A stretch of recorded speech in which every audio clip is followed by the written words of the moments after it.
Hello and welcome to Movie Mumbles, where the Mumbles have movies and the movies have mumbles. I'm Mr. Womble and this is Roy Johnson. Say hi, Roy. Hey, it's been a while, has it? It hasn't been a while. It has. It's been like, I don't know, a couple of months, right? No, yeah, it's been almost. Sadly to say, almost six a year. or seven. Yeah, 6 or 7 since our last recording. Of course, by the time we upload this, it won't be that far ahead. Although, if you notice, there was kind of a large gap of time where no videos were being done. Roy, what was all that about? Yeah, that was. I'll take responsibility. That was my fault. We recorded. Here's the thing: we recorded a bunch of podcasts, primarily the Studio Ghibli ones, back to back. But I just, for some reason, I couldn't get anything done. I don't know. I was really busy. Couldn't get the time to edit, and I think Womble. I mean, you're gonna start. We've all got You started. Yeah, editing I'll start picking up some of the editing slack. So yeah. We can do that. You did. I mean, I've already. The thing is, by the time that this has gone out, I've already done you did that. Howls already. We've already released things. You did the Howl video. So anyway, we're getting with stuff. But anyway, so right now we're starting a new theme of Tom Cruise movies, just like Jackie Chan last season. We're doing a theme of Tom Cruise, another action star who's been in a lot of movies, good and bad. That was your pick. Yeah. You love. I just thought, why not? You know, it's kind of a fun idea. I mean, he's got a lot of different. I mean, on Internet Movie Database, he's got 46 credits for acting. But we're not counting like the cameos and stuff. It's got to be where he's got to be the starring role. So like no Tropic Thunder, for instance. Which, although he was good in that one, he was really funny. So for this pick, it was my turn again because I think I picked the last Studio Ghibli one, which I can't actually remember what we watched. That's how long ago it was. No, it was something. Marnie Met the Sea or whatever, something like that. Something like that. I can't remember. It was the one with Marnie. It was like the one with Marnie, Marnie and Me or something like that. I don't know. But let's actually talk about the actual movie now that we're supposed to be talking about. I decided to choose Live, Die, Repeat or The Edge of Tomorrow. Actually, Roy, what do they call it? Technically, I mean, here's the thing. It's a weird naming thing. I don't know. It's first the original name was Edge of Tomorrow, and for most theater run that was its name. But for home release, they changed the name to Live, Die, Repeat because let's face it, then Edge of Tomorrow is such a generic name that doesn't say anything other than it doesn't even make sense because the movie isn't about him going to tomorrow. He's constantly on the edge of tomorrow. I prefer that title, but I also like Live, Die, Repeat. Live, Die, Repeat, or The Edge of Tomorrow, starring Tom Cruise and Emily Blunt, is set in a dystopian future where the world has pretty much been invaded by an alien race. Major William Cage. You know what? I'm gonna call him fucking Nicolas Cage because I'm not gonna remember that. No, don't call him. It's Sergeant Cage. Just call him Cage. Whatever. I'm gonna call him Nick Cage, who does promo stuff for the military and has like no combat experience. Is forced to join a landing operation against aliens. Nick is killed within like 20 minutes of the film. And he finds himself in like a time loop that sends him back to get on your feet. It's basically an action movie version of Groundhog Day. Well, no, it's not. It's nothing it's nothing like Groundhog Day. I knew you were going to bring up Groundhog Day. It's nothing like that. What do you mean? Anyway, it's the exact same concept. We'll come back to that in a second. That's why it's called Live, Die, Repeat, because you live, you die, and then you repeat. From here on out, there's going to be spoilers. Let's just throw that out there. Let's throw that out there. I mean, yeah. You should probably know this by now, but yeah, spoilers are ahead. He repeats the same day, though. That's the basic concept of the film. It's the same of both Groundhog Day. The difference between Groundhog Day and Live, Die, Repeat is for him to reset, he has to die. For him to reset the day, he has to die. Yeah. Whereas with Groundhog Day, it's one day over and over again, and it's like, that's a love story, right? That's a love story comedy thing. Live, Die, Repeat has very, very little romance in it. It's an action sci-fi film that is directed by Doug Lynam, by the way. Doug Lynam, who directed the Bourne. What did he do? One of the Bourne films. I think the first one. I think he did the first Bourne film. So yeah, that explains why there's a lot of action. So not the Green not a lot of shaky cam because he wasn't the Greengrass guy. No, well, no. Greengrass did the shaky cam thing, but I mean, the first one, Identity, did have shaky cam and stuff in, but it was more steady during the action scenes. Yeah, I get what you mean. I haven't seen those. Well, let's talk about Edge of Tomorrow. I love this movie. I think it is an incredible. It's like it's so fun. The thing is, like this in the hands of a less competent director, or like a less competent screenplay, this would suck. This could very much have sucked. Tom Cruise has had his fair share of blunders, but this film works. It takes the basic premise of Groundhog Day, adds aliens, adds some really fun, we mentioned that Groundhog Day was comedy, but this is also, in a similar vein, has some comedic elements. In fact, it's very funny throughout, I'd say.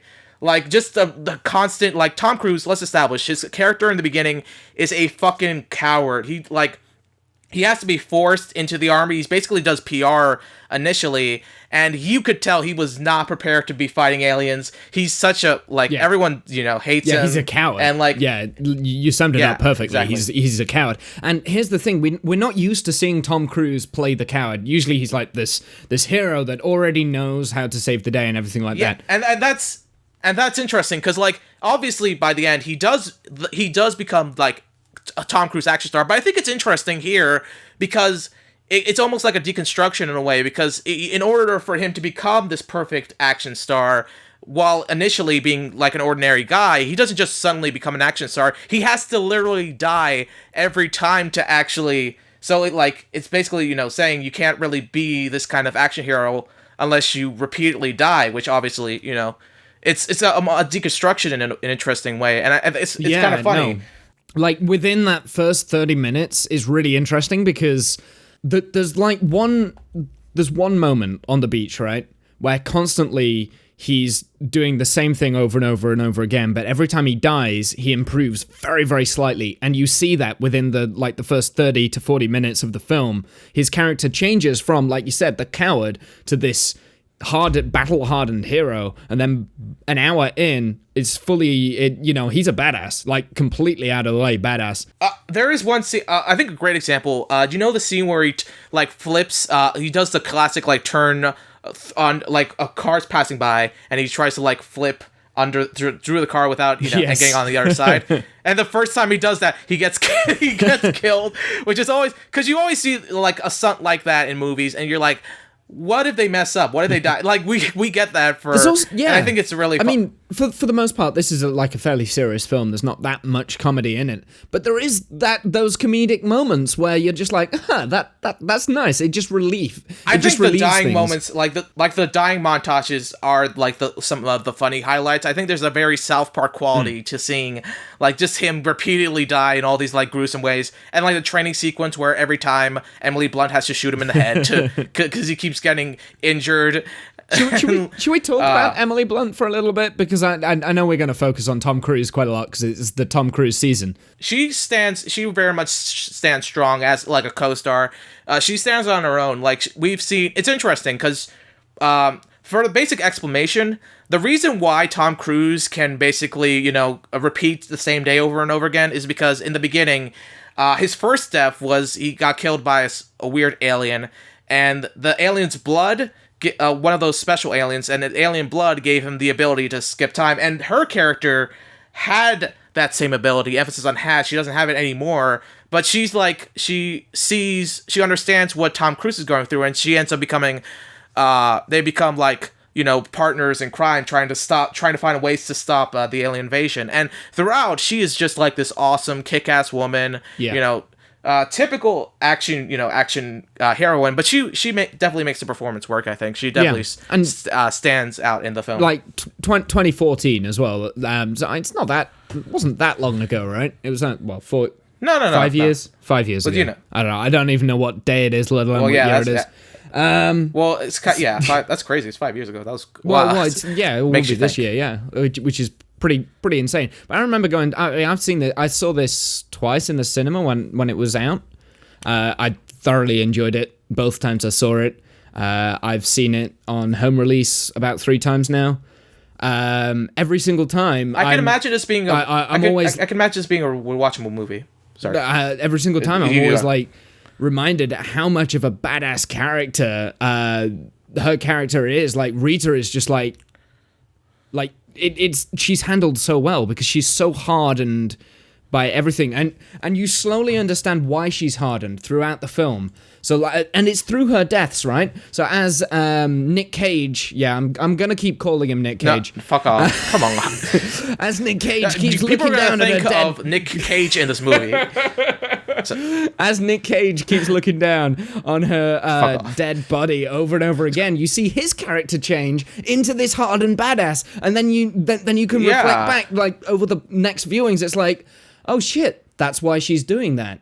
Oh, right, yeah. I think an interesting... That's why she's a badass. Oh, okay, I understand now. Yeah, it's really cool. Yeah, there's two interesting scenes in relation to that. The first one is there's a repeating death where one of the fatter soldiers constantly gets hit by the ship, which is kind of funny initially, but Tom usually obviously tries to save him repeatedly. It doesn't always work. But for one of them, like after he's basically being hardened, one of the first signs is that he just looks at the fat guy. He dies and just keeps walking. Yeah. He just keeps marching. Because he's just kind of given up on everyone's going to die kind of thing, and he's just kind of figured that out. Yeah. Also, the scene in the car, like when they're driving by, and he mentions Emily Blunt's character mentions the name of some random guy. We don't really know exactly who he is. Maybe he's a soldier. Maybe he's just a friend. Maybe there was more. But either way, the main point was basically that guy was basically to Emily Hunt what her character is to Cage, basically. Because you nearly said Nick Cage. She got to see him. No, I didn't know. I just shut up. But basically, like she saw his character die repeatedly, and it's the same happens to her. Basically, she ends up becoming that character to Tom Cruise's character. We see her like we obviously sometimes the deaths are played for jokes, but we see like when she dies, and like Tom is like he's like, and he sees her die a lot because obviously they're working together, but like. She can't repeat deaths anymore, so he has to basically live with those memories, and and there's some very poignant moments. There's some quiet moments throughout where we pause from all that high induced action and just like look at the situation, the seemingly hopeless situation, because the thing is the aliens have this ability to control time. Yes. Basically making them unstoppable, really. If you know what can happen, every possible outcome, then you're unstoppable.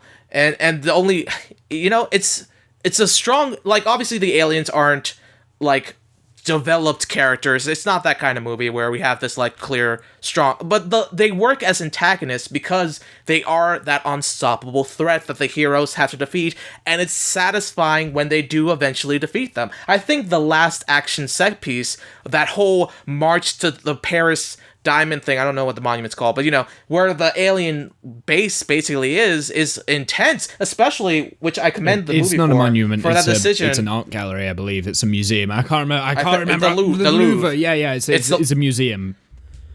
An interesting choice because I can't do French. They mentioned that Tom Cruise, like, if you get human blood from like a blood transfusion or whatever, you lose the powers, and at the very end he loses the powers. And so that last rush to the Louvre is much more intense because we know there's no second chances. If these characters die, they're done. And a lot of characters do die. And it's like, technically everyone dies right before the explosion kills everybody. And so we're almost left with the feeling, just maybe, they're all gone for good. Like, it's going to be bittersweet where everyone dies, but the alien threat is reversed. Of course, the aliens... definitely, 100%. Yeah. So, let's go back to Tom Cruise, because, I mean... you know what? Just last thing on Emily Blunt, right? Because I've got this in my head. I got sidetracked. Right? Right. Yes. She hasn't really done a good film since this, from what I can think. I mean... She's in Mary Poppins too. For fuck's sake, yeah. She was in that Romeo and Juliet that's all right. film, but it wasn't Romeo and Juliet. It was like something else. Sherlock That's Gnomes. the one. Sherlock Gnomes. That was. She did like a My Little Pony I think movie. that one looks. I mean, I'm sure that was all right. I'm assuming those are. Let's not talk about her bad projects. Let's just talk about how good her performance either in this way, one like, is. it is kind of a shame because she proved in that film that she can do because that's a different character to what she's not than what she's normally like kind of. Yeah, she's usually not an action star doing, kind of and person, she's proved that she can do that, and she does it fucking well, like amazingly well, right? So it's kind of like a shame that she hasn't gone and done other things. That was my point. So yeah. Okay. So here's let's talk about the ending because I mean, it's kind of obvious with the setup. Can we go to like Act 3 first? Like the whole of Act 3, sure. like that whole battle at the fuck it, I don't care. The Louvre, the Louvre, the Louvre. Yes. Louvre. We're not Frenchies. We don't know, but yeah. So let's talk about Act 3.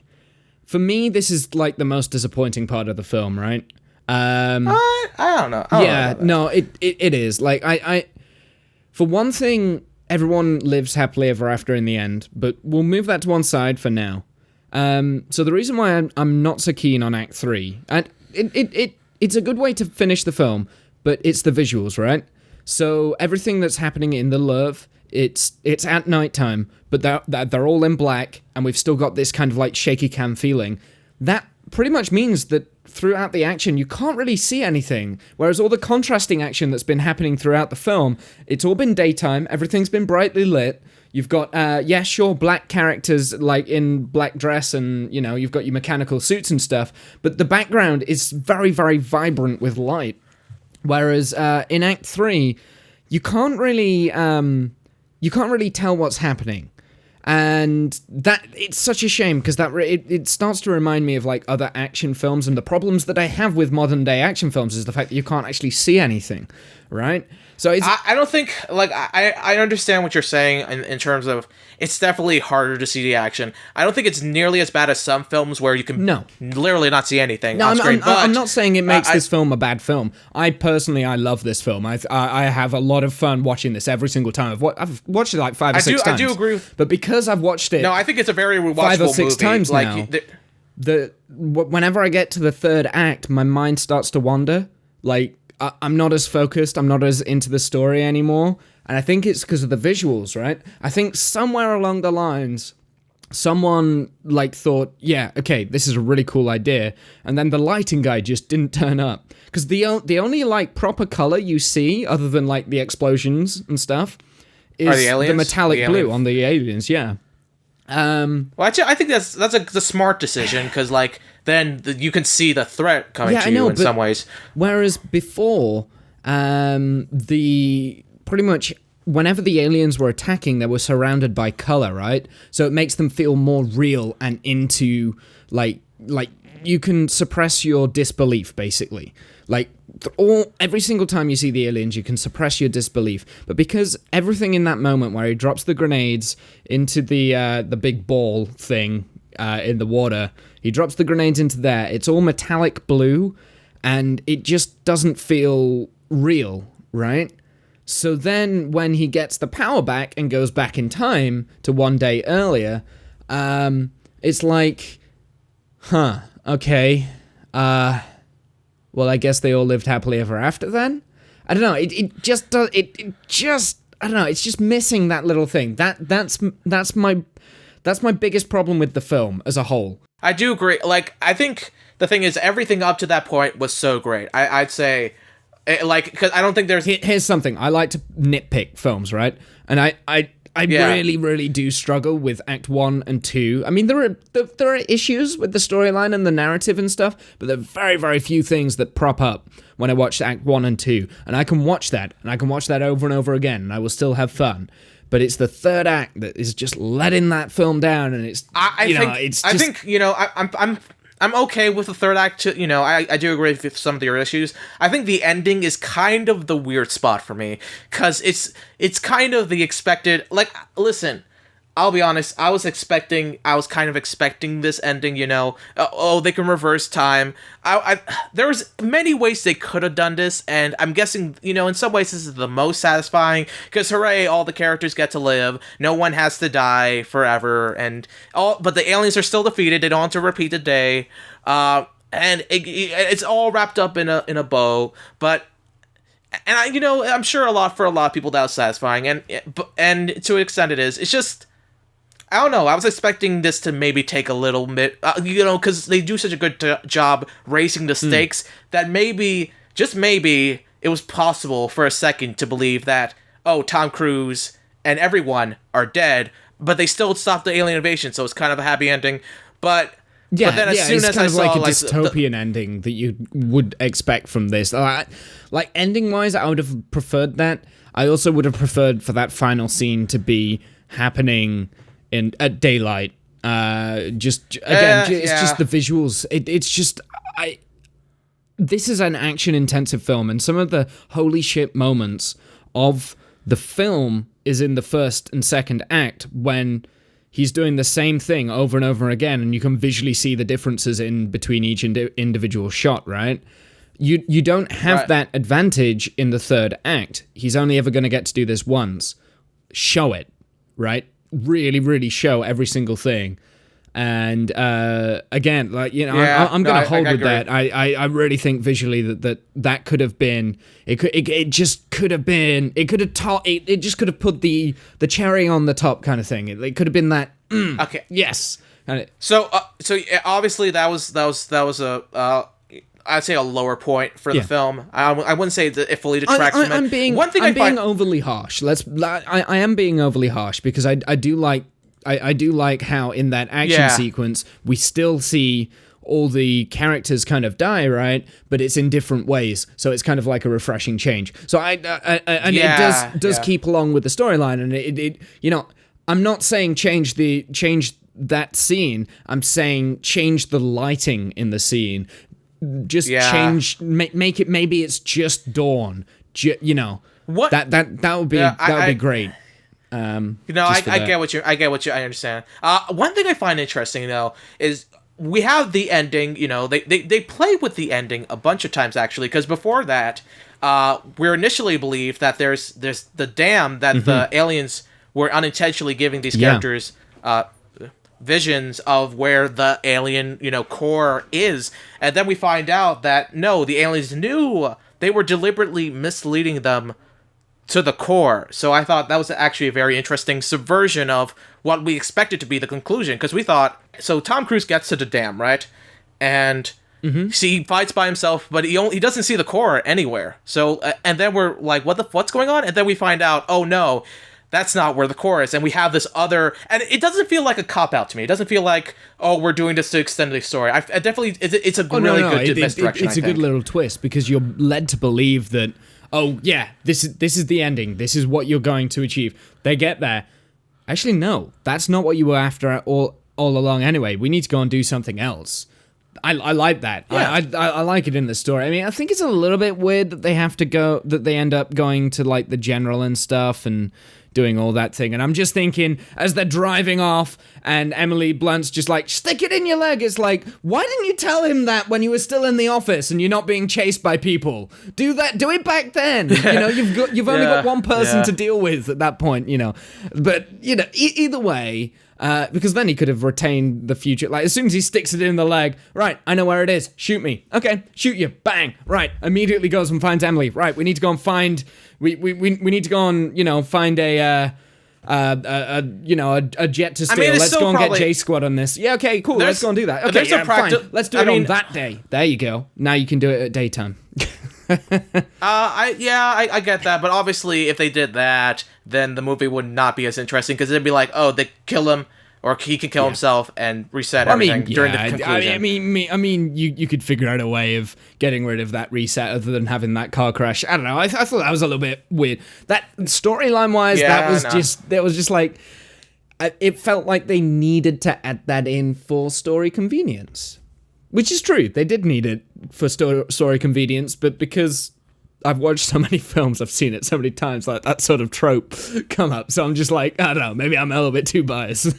One interesting thing, actually, this is very minor, but I think it's interesting. The fact this was actually based on a Japanese light novel, like this actual story itself. You always I haven't bring read out it. the books. Yeah, this is where you lose me. Well, I just think it's interesting because the last video that was posted while we're recording this is Howl's Moving Castle, and that was a Japanese movie with a European novel influence. I'm just saying it's kind of a reverse in a way, because now it's a Japanese novel inspiring an American. Yeah, because made by Americans. Well, it's English. It's English because America is no, Europe. well, it's kind of connected. Shut up. It's English. It's not. It's something called the Atlantic Ocean. It's close. Shut your face. No, but it's like it's like bringing in foreign influence for other films. There's that. Yeah. So Eastern and Western thing. Yeah. Shut your face. Is that everything? Is that the entire point that you wanted to bring up? You just wanted to mention the story. I don't know. I knew it had it was based on a screenplay, I think, not a novel. Or is it? It's a light novel. I Wikipedia did. I don't know. Fuck it, I don't know. But either way, I thought it was a screenplay. I'm obviously wrong. I haven't seen the story, and I don't think I say this every time, right? I don't think it's necessary for when you watch a film to have to know like about the comic books or the stories. Or, I know. I just it's not like, I mean, I just think it's fun to point out like what inspired the film. I think it's particularly interesting because we don't see a lot of American films based on like Japanese light novels. You see that a lot in Japan, obviously, but I don't know. I thought it was interesting. John Wick. Japanese. What? Isn't John Wick on a Japanese light novel? That's a guess. I'm pulling that out my ass, so you'll have to fact check me on that one. I don't think so. I don't think so. Don't do it now. We can do it in the edit and make me look like an idiot. That's fine. That's what we usually do. Anyway. I'm pretty sure you're wrong. But, no, I'm just pointing out. That said, you brought up the Groundhog comparison. I feel like this film has a life of its own. I feel like there's going to be so many nerds pointing out, like how in Groundhog Day, how many days it took Bill Murray to do all the shit he does in the final act. I think there's going to be a bunch of people being like, by the time we get to the ending, how many times did Tom Cruise like have to die? Basically, there's gonna be a bunch of nerds being like, "Oh, it takes." That's the interesting point. When you finally get like Emily Blunt's character Rita to the chopper, you're led to believe as the audience that this is the first time he's doing this. But there are subtle hints and like yeah. By the time we get to the coffee, it's kind of like, oh yeah, and it's like. There's a holy shit. Again, there's a lot of like holy shit moments, and I don't usually swear on movie Mumbles, but I really like this film, right? But there's a lot of like holy shit moments where you're just like, oh wow, and like it subverts your expectations in a good way. Yeah. Pretty much, what happened with that is that Emily Blunt's character Rita realizes. Right, yeah, how many times have we had this conversation? How many times have we been here? You can fly the helicopter? Jesus. Do you know how long it takes to learn how to fly a helicopter? Especially if you've got no tuition, yeah? Exactly, yeah. It's really, just, I love those, I love the moments. It works for comedy, and also it's just intriguing, just when we don't see how many times it took him to get, like, the scene where they're going in the Washington office and the guy's like, and like Tom Cruise like, don't shoot the general this time, and like she was about to pull her gun, and just like how many times it took to get to a certain point. It's kind of the fun of it, and they don't ever make the deaths boring. They could have had it like every single time he messes up, death, go back to beginning, but they do a good job of not making that tired and repetitive. It never gets to that point. Anyway, that's I think it's that's great Edge film. of Tomorrow. Edge of Tomorrow, Live, Die, Repeat. Whatever you want to call it. Great, fantastic. Yeah, whatever you want to call it. It's there in the public domain. No, it's not. I don't know why it's not. Is it? Stuff is coming in the public domain. No, it's not.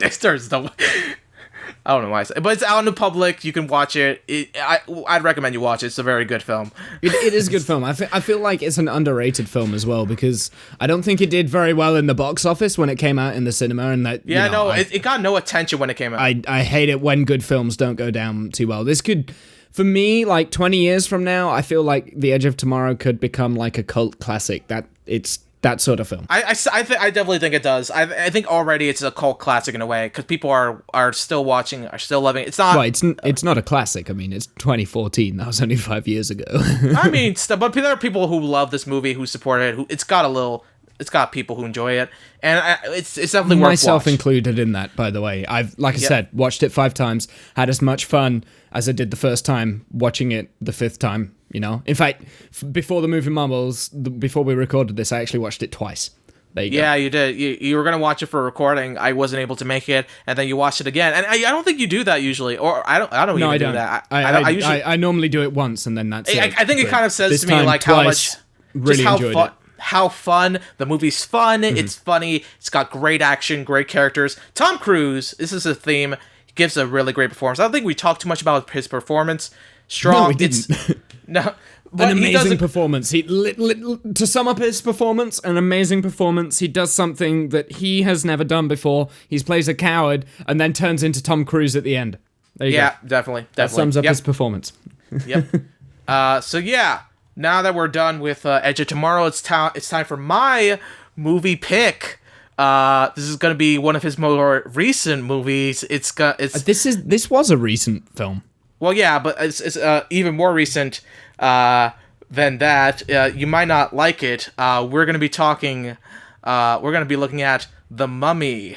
Oh, just kidding. Just kidding. Just kidding. I'd have you fool for a second. We're watching Vanilla Sky. That's my actual pick. That's even worse. I don't know. Have you not? Have you seen that movie? I haven't seen either. No, we're watching Vanilla Sky. We're not watching The Mummy. Fuck The Mummy. Fucking hell. I was leading you to think we were going to watch a bad movie. I do not want to be the first one to pick a bad movie. Here's the thing. I was letting you on. I'm giving a bait and switch, you know.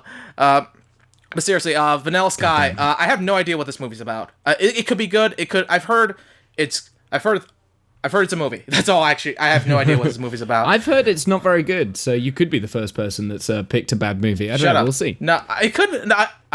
Where have you heard that from? A bunch of different people. I've heard it's an interesting movie. At the very least, I'm not sure what it is. Womble doesn't know, but it's not The Mummy. So fuck that. the reason why I've heard it's a bad movie is because it's got Tom Cruise Mission Impossible 2 hair. So that doesn't say anything. Yeah. That doesn't say anything. No, anything from that period was bad. Okay, well, either way, we'll see. Vanilla Sky. So yeah, go watch it. Sorry, I loved how genuinely angry you were. Go watch it. This is your chance. You've probably got about a year to be able to watch it, and then we'll see between like Mumble videos at this point. You were like, fuck! Like, goddamn. Well, I'm still like, fuck, god damn it, because I'm fairly sure Vanilla Sky is a bad film. I think it's known for that. It's not. I'm sure it's not. Hopefully it's not. I don't want to watch that shit. It's a romance film, right? I don't know. Fuck it. I don't know. Either way. Fuck off. Later, nerds. I'm out. Bye. I'm going to kill Womble, and then we're going to repeat the same podcast. Imagine just, like, bang, and then we repeat the podcast again. It's meta. It's not. Okay, fuck off. Adios, muchachos. Hello, and welcome to Movie Mumbles.